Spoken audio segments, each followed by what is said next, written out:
Bem-vindo. Olá, tudo bem? Boa tarde. Tudo bem, pastor? Tudo bem, tudo certo, graças a Deus. Muito Você bem. concorda comigo? Você Bastante, chegou... eu concordo plenamente. Eu ouvi esse trecho e tenho pleno acordo. Como é que Agora, tá? posso fazer só uma perguntinha antes de sair? Por favor, Florestan. O que representa uma pessoa católica que foi batizada e depois vem e faz o batismo na igreja evangélica? O que significa isso para os que têm fé, né, e que seguem a igreja? Bem, depende do olhar de quem vê. O batismo, na tradição protestante, tem um significado que, inclusive, varia de denominação para denominação. Então, o batismo na igreja batista tem um jeito, na igreja presbiteriana tem outro, mas, em tese, batismo é símbolo e sinal de adesão à proposta de Jesus Cristo. É você ritualizar e celebrar em comunidade uma conversão de mente e coração à proposta do Evangelho, à pessoa de Jesus. É um símbolo de uma decisão tomada no coração. Mas, na minha leitura, se eu posso compartilhar com vocês, Por favor. o que Bolsonaro faz é um uso eleitoreiro e inescrupuloso dos símbolos da fé. Não tem absolutamente nada a ver com o significado mais profundo e mais bonito do batismo, e não tem nada a ver com a proposta de vida e de sociedade de Jesus Cristo de Nazaré. Eu vejo o batismo de Bolsonaro como uso político eleitoreiro dos símbolos da fé para autopromoção. É isso aí. Rovai, eu vou ter que sair. Fica à vontade. E eu queria dizer a vocês que foi uma alegria estar aqui, né? Pedir para todo mundo dar likes aqui para aumentar a audiência do programa. Um beijo para a Adri, para você, Rovai. Um abraço. Vamos marcar um almoço aqui em Santos ou aí em São Paulo em breve.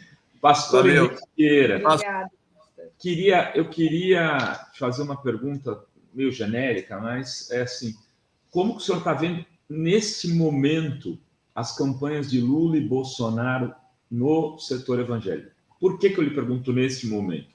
Porque não me parece que seja uma curva constante, não é uma reta, né? A gente teve momentos diferentes. E agora tem pesquisas contraditórias quando elas pegam o setor evangélico. Pesquisas que dão o Bolsonaro ainda crescendo, pesquisas que já dão a diferença diminuindo. E como o senhor tem lugar de fala, né, para falar, porque está dentro disso, vivendo, convivendo, eu queria saber qual que é a sua percepção. Bem, Bolsonaro continua apostando nessa moral conservadora, é a grande aposta dele, dialogar com a pauta moral conservadora, comportamental, e assim ele consegue captar um conservadorismo de fato presente dentro do campo evangélico. Essa é a aposta do Bolsonaro, e ele continua à frente nesse momento. Agora, o campo evangélico, ele é plural. O campo evangélico não é um bloco único, monolítico, com todo mundo pensando igual. O campo evangélico é majoritariamente popular, trabalhador, periférico, negro, feminino. É uma parcela da classe empobrecida, explorada e trabalhadora do nosso país. E o povo está sofrendo com o desemprego, o povo está sofrendo com a inflação, o povo está sofrendo com a fome. E a campanha do Lula, na minha opinião, busca resgatar essa memória de que o governo Lula tem mais preocupação com a vida e com as famílias, porque tem preocupação com o emprego, porque tem preocupação com renda, porque tem preocupação com moradia. Tanto é que entre os evangélicos que ganham até um salário mínimo, olha só o recorte de renda atrelado ao recorte religioso. entre os evangélicos que ganham até um salário mínimo é praticamente empate técnico, o que é muito curioso. Então, a campanha do Lula, na minha opinião, acerta ao fazer essa disputa do que significa, de fato, cuidar da vida e das famílias. É comida, é emprego, é renda, é moradia. Agora, tem um outro elemento nessa disputa. Não é apenas uma disputa de narrativa. É importante dizer isso. Eu realmente acredito que o campo que Bolsonaro faz parte, ele usa de métodos inescrupulosos para fazer campanha. Não dá para achar que são duas narrativas em debate em condições normais. Eu acho que faz parte da lógica bolsonarista a fake news em escala industrial. Isso é preciso dizer. Então, isso também distorce o debate, isso distorce os mecanismos democráticos, essa aposta da mentira, mas não a mentira no sentido casuístico ou pontual, o que já seria grave, mas a mentira do ponto de vista em escala industrial e como estratégia de política e de eleição. Então, assim, não é uma disputa limpa, na minha opinião.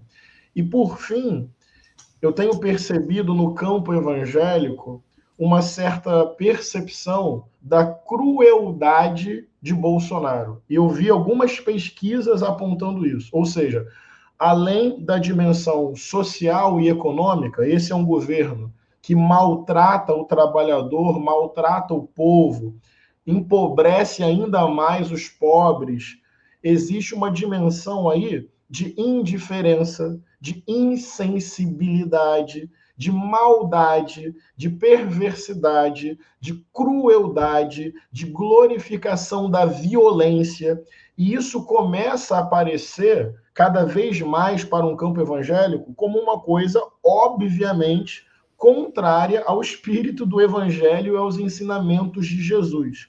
Então, essa percepção de Bolsonaro, não só como alguém que gera uma política econômica que empobrece o povo, é alguém que depois zomba disso, que não se preocupa com isso, que não tem compaixão diante do luto e da fome do povo brasileiro. Esse aspecto, Bolsonaro cruel, Bolsonaro perverso, Bolsonaro destilando ódio, também começa a crescer e mostrar para o povo evangélico que isso não tem nada a ver com o espírito do evangelho de Jesus Cristo.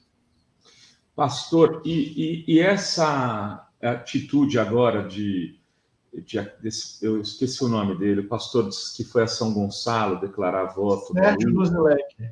Sérgio Luzilek. De se afastar da própria igreja, da coordenação e tal, por perseguição, me pareceu.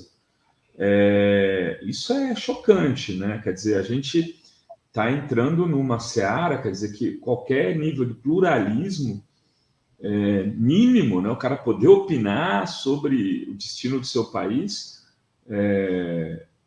faz com que ele tenha que tomar uma atitude dessa. Isso é muito grave.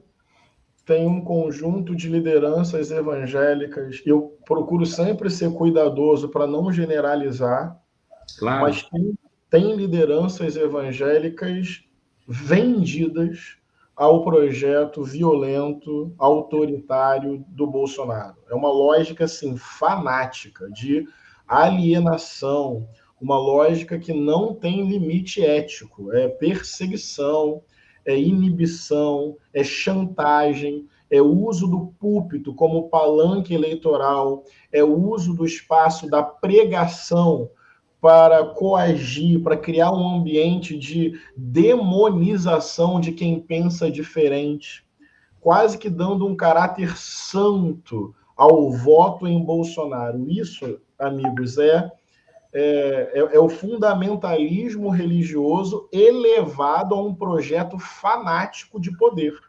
E o resultado disso não pode ser outro, e a história mostra isso. O resultado disso é censura, é perseguição, é o uso da violência, seja psicológica ou até mesmo física, supostamente em nome de Deus. quando o fundamentalismo religioso ganha esse status, não tem freio. Isso, ao longo da história, já gerou fogueira de inquisição, cruzadas, porque você pode matar em nome de Deus e achar que isso é puro, que isso é justo, que isso é santo, que isso é inegociável.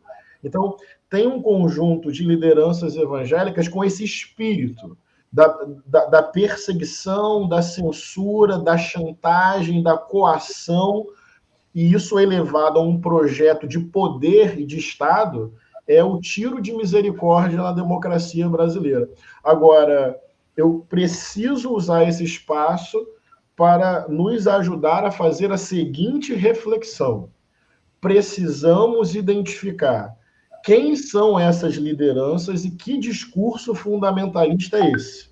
O fundamentalismo religioso político é parte da extrema-direita no mundo, traço constitutivo do Bolsonaro e do bolsonarismo, e ele precisa ser derrotado no horizonte da história. Isso não significa desprezar a religiosidade, a espiritualidade e a fé que habitam o coração do nosso povo brasileiro. Essa é a distinção didática, cirúrgica, precisa e necessária que nós precisamos ter. É enfrentar o fundamentalismo com as suas violências e estabelecer pontos e pontes de diálogo com o nosso povo sofrido, empobrecido e trabalhador, que tem uma fé religiosa dentro do seu coração. Não sei se eu me faço entender.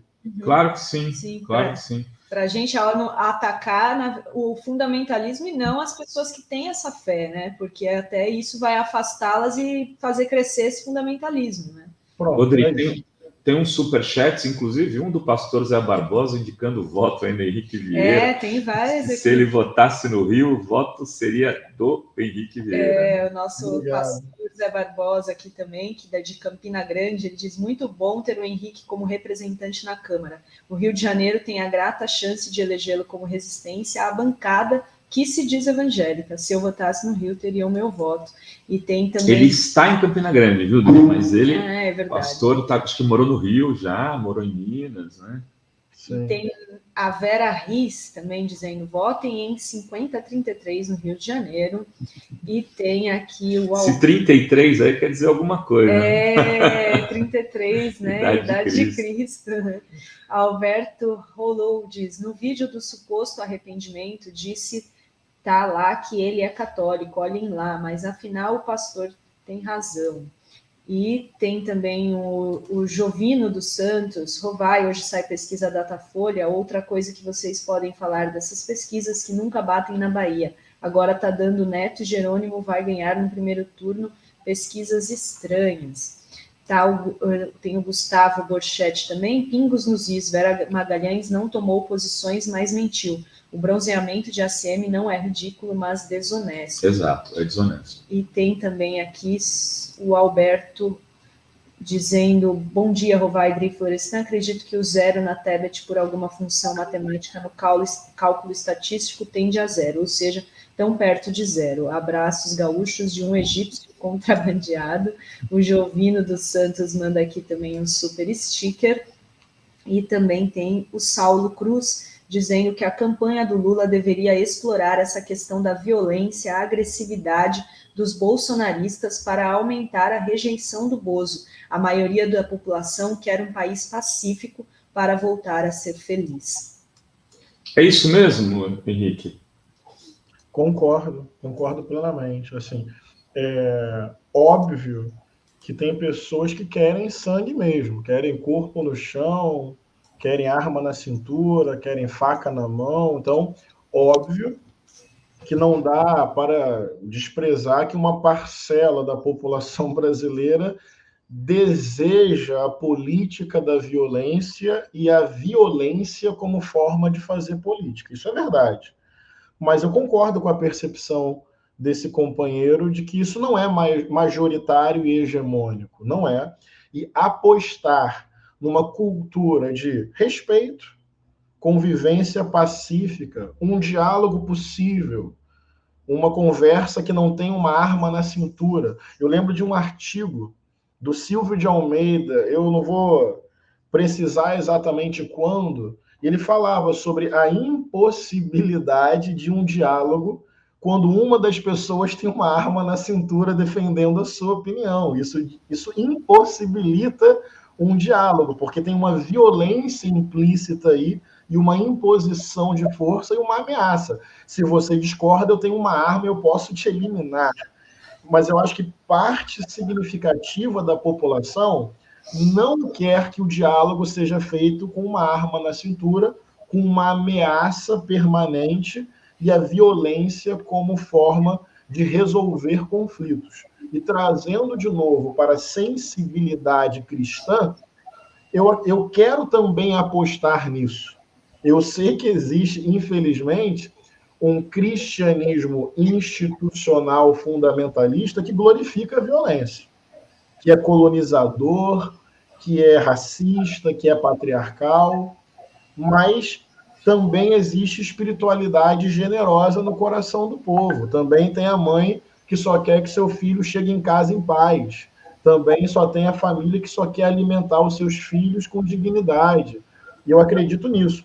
Nós precisamos reforçar o quanto o bolsonarismo é a produção do caos, da barbárie, da crueldade, da maldade, da falta de compaixão, da falta de amor, da falta de tolerância, da falta de respeito, da falta do mínimo de bom senso para uma convivência entre seres humanos. Essa é uma aposta que eu considero importante, ressaltar a crueldade, a desumanidade do que significa o bolsonarismo e o governo Bolsonaro no Brasil.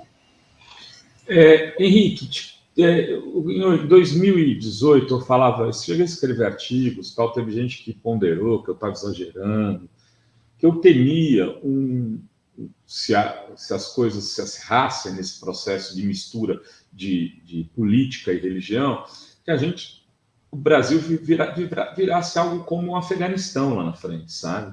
Né, que a gente tivesse um talibanato tupiniquim, né, exercendo o poder político a partir de uma lógica religiosa. Né? Eu acho que assim, talvez tenha um certo exagero, mas eu fico vendo alguns segmentos alguns pastores, né, que controlam igrejas, que são igrejas hoje que são negócios, grandes negócios, que parecem está apostando um pouco nisso para daqui a algum tempo. Estou exagerando, Henrique? Não está exagerando. Tem lógicas diferentes do ponto de vista cultural, mas você não está exagerando, na minha opinião, quando você interpreta que esse sentimento fundamentalista ele pode ganhar contornos caóticos. Acho que você está certo. O horizonte histórico desse projeto não tem limite. Eu concordo nesse sentido. Igual acontece em outras partes do mundo? Igual não, porque são outras partes do mundo, com outras lógicas, com outras perspectivas culturais. Mas é possível que esse fanatismo religioso se utilize cada vez mais da política para impor à sociedade uma forma única de crer e de existir? É possível. E o debate tem que ser feito agora. E a disputa tem que ser feita agora. E o contraponto tem que ser feito agora, porque eu concordo. A história está em aberto. A nossa democracia, vamos lá, é muito frágil. Se esse projeto ganha força, prolongabilidade, solidez, ganha status de Estado, política pública e legislação, eu não tenho a menor dúvida de que é possível criar um Estado fanático, religioso, legitimando violências em nome de Deus. É possível sim, a gente não pode ser ingênuo. É um processo de um dia para o outro? Não. É um processo que uma lei vai decretar esse Estado? Não. mas é um processo histórico, é um processo político, é um processo cultural, e o campo da esquerda não pode desprezar o poder desse fanatismo religioso como proposta de mundo. A extrema-direita cresce não só no Brasil, a extrema-direita ganhou fôlego no mundo. Tem aí uma disputa de futuro diante de nós. Eu só insisto, didaticamente, desculpa se às vezes sou repetitivo, que a melhor forma de combater o fundamentalismo não é negando a experiência religiosa. Diria até o contrário. Vários teóricos, cientistas políticos, cientistas sociais, pensadores e pensadoras do campo da esquerda que não são religiosos, concluem que no Brasil não tem condição de um projeto popular que possa abrir mão da experiência religiosa. Não sei se vocês concordam comigo. Não consigo imaginar um projeto de soberania popular, de democracia real e participativa, de quebra de privilégios. Sabe, eu não consigo, vou usar um termo bem de esquerda aqui, eu não consigo imaginar uma revolução anticapitalista no Brasil sem a participação da experiência religiosa do povo. Acho que foi Michel Louvi que falou isso. Na América Latina, ou se faz revolução com a religião, ou não se faz revolução. Isso aqui é Brasil, entendeu? Então, é combater o fanatismo religioso dialogando com a espiritualidade e a fé do nosso povo empobrecido e trabalhador. Agora, a Bíblia, ela não se aproxima mais das ideias, dos ideais de esquerda. A experiência, a vida de Jesus não é muito mais a esquerda, não está sendo uma manipulação para dizer que, para da extrema-direita usar a Bíblia, porque as palavras, elas são muito mais esquerdistas, né, dividir o pão e tudo que a direita. Como traduzir isso para a esquerda? Perfeito. Vou ser cuidadoso e corajoso. Cuidadoso. Não existia esquerda ou direita. Na época que Jesus viveu, seria uma anacronia projetar isso sobre a época que viveu Jesus Cristo. Mas essa tragédia de utilizar a Bíblia para lógicas de opressão já é antiga. Eu vou dar um exemplo muito singelo. Jesus de Nazaré não morreu quentinho numa cama de velhice e também não morreu por causa de um acidente ou uma doença. Jesus foi preso, Jesus foi torturado, Jesus foi executado pelo Estado. Todo cristão, toda cristã, no limite, segue um prisioneiro político vítima do ódio, da violência do Estado e da tortura. Agora, pensa comigo. Séculos depois, a religião derivada do segmento de Jesus, porque Jesus não fundou uma religião, Jesus não fundou nem viu o cristianismo. O cristianismo, enquanto religião derivada do segmento de Jesus, olha isso, se tornou a religião oficial do Estado que matou Jesus. Pronto, a tragédia está feita. A origem do evangelho é a periferia. A origem do evangelho é o povo maltrapilho, empobrecido e explorado. Não é Jesus de Roma, não é Jesus de Jerusalém, é Jesus de Nazaré, um pequeno vilarejo periférico de um território empobrecido, oprimido e colonizado pelo Império Romano. É nesse lugar, na periferia da periferia, à margem da margem, que nasce, cresce e vive Jesus. E Jesus é interpretado há milênios pela lente de Roma.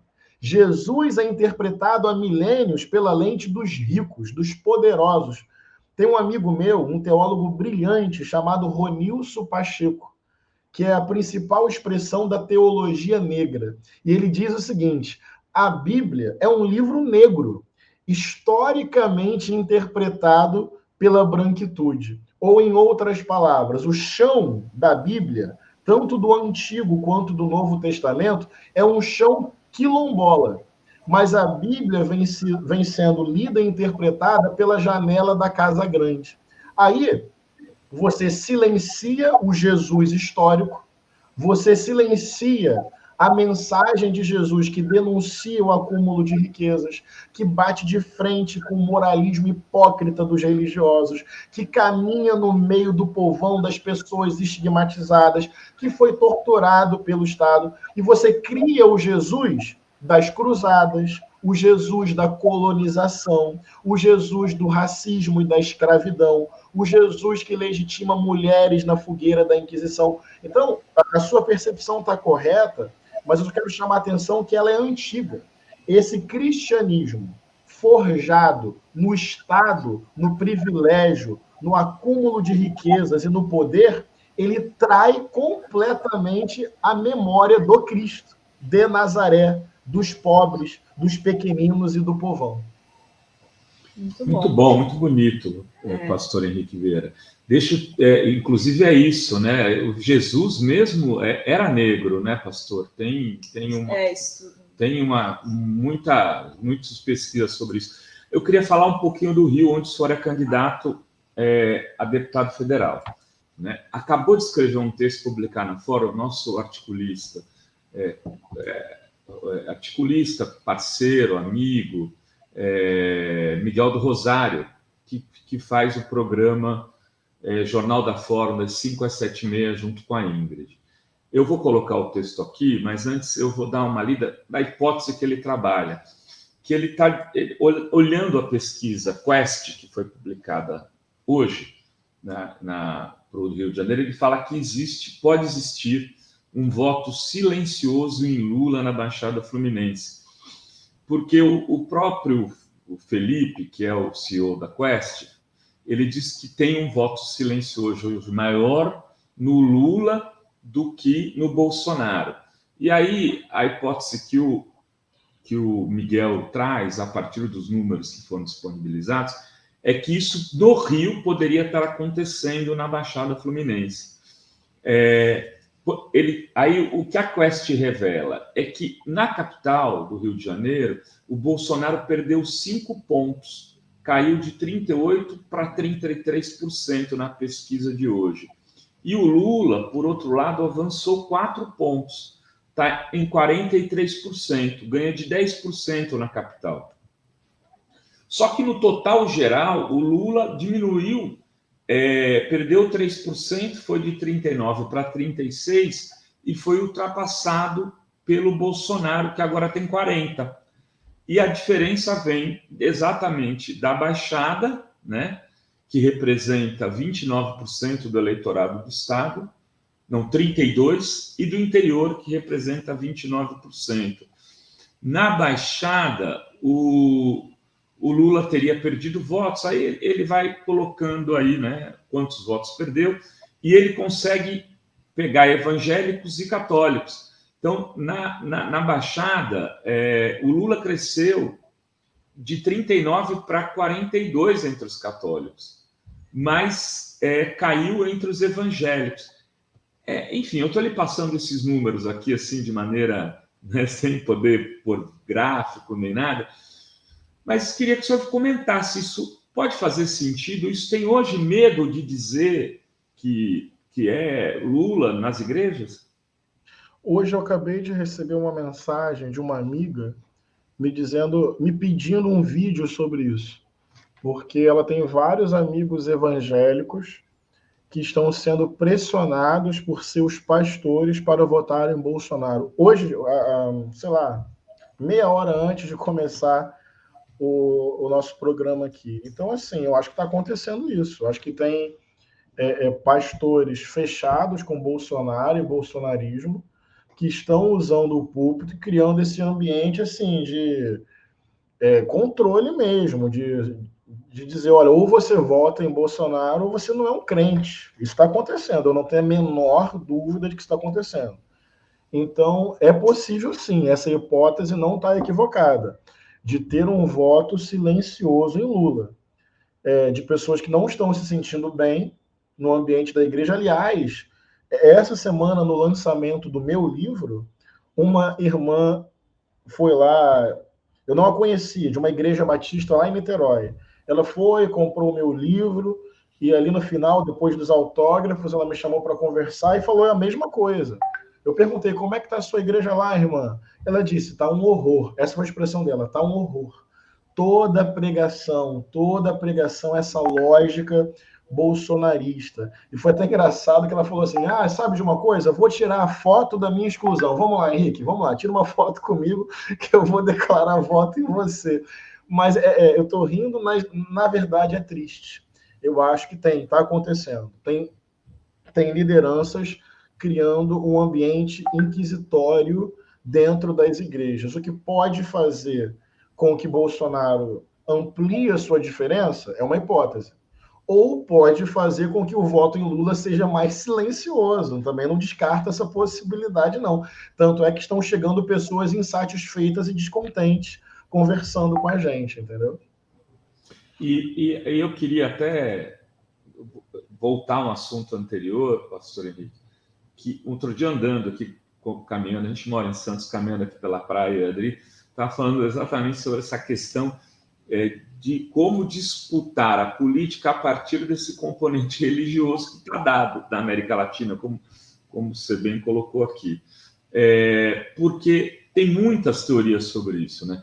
Tem uma parte da esquerda que fala, não, a Igreja Católica, a teologia da libertação tem que voltar, ou seja, a Igreja Católica tem que ocupar mais espaço, senão os evangélicos vão tomar o poder. Você deve ter ouvido isso, não estou falando nenhuma novidade para você. E aí tem assim, não, é preciso disputar a igreja evangélica, como que a gente vai disputar? Inclusive aqui teve um debate sobre isso outro dia, que está causando, o Gabinete do Ódio está se aproveitando da Laura Astrolábio, que falou que tinha vontade de voltar para a igreja para poder pegar para as criancinhas a verdadeira Bíblia, e eles estão transformando isso em infiltração, etc. Qual seria, qual que lhe parece o melhor caminho nessa disputa, Henrique? Olha, amigo, primeiro, os evangélicos, nós evangélicos, vamos incluir, o que acontece? Tem a única caracterização da pessoa não é ser evangélica, entende? Porque existe esse fenômeno quando se fala dos evangélicos. Do nada vira evangélicos, como se tivesse tudo igual, né? Em outro lugar do mundo, e a única característica dela é ser evangélica. Vamos colocar uma lupa, vamos nos aproximar dessa realidade, né?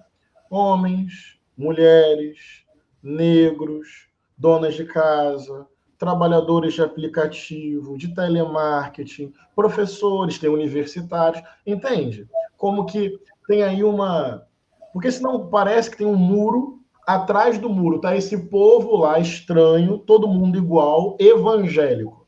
Não tem esse muro, e não é todo mundo igual, e tem muitas variáveis que compõem a vida e a identidade dessas pessoas.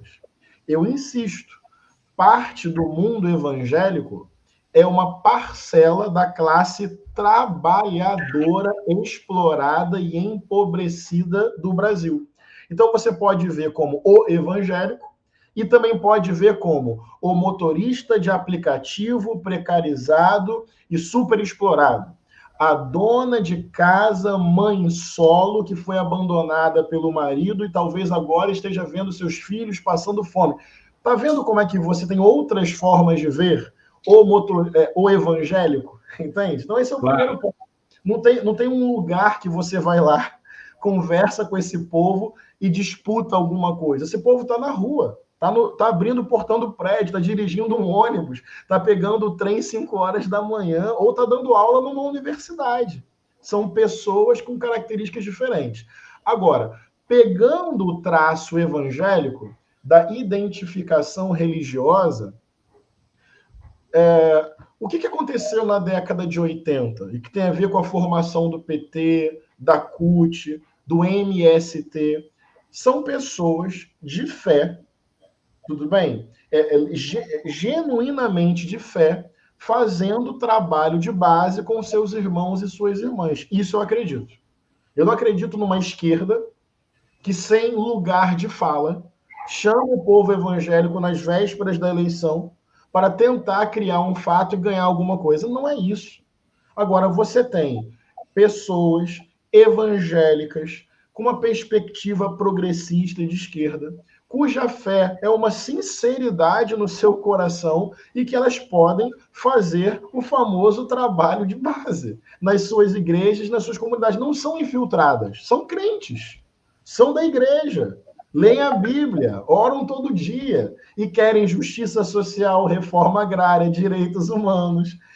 Eu acho que a esquerda precisa ter nas suas fileiras pessoas de fé levando adiante esse trabalho de base. E esse me parece um caminho sólido para além da urgência eleitoral, entendeu? Um outro erro, só para concluir, falo isso com muito carinho, com muito cuidado, mas governos progressistas acharam que a melhor forma era fazer aliança com esses caras. E para mim, isso é um tiro na cabeça. Porque esses caras querem poder. Esses caras abandonam um barco num estalo. Com esses caras, você não pensa um projeto de país, entendeu? Esses caras te dão um golpe na próxima esquina. Esses caras são gente ruim, entendeu? Então, acho que a aposta tem que ser na base, no trabalho de base, para sustentar um projeto de transformação real desse país, com a experiência religiosa evangélica fazendo parte disso, entendeu? Muito bom. Muito bem, muito legal ter tido você. Eu vou chamar de você, que você é mais novo que eu, né, Henrique? Você, e boa sorte na tua caminhada, na tua trajetória, rumo ao Congresso Nacional. Né? Pastor Henrique Vieira, candidato a deputado federal pelo PSOL do Rio de Janeiro, número 50, Idade de Cristo, 5033. Valeu, pastor, tudo de bom, hein? Obrigada, pastor. Grande abraço. Até a próxima. Até a próxima.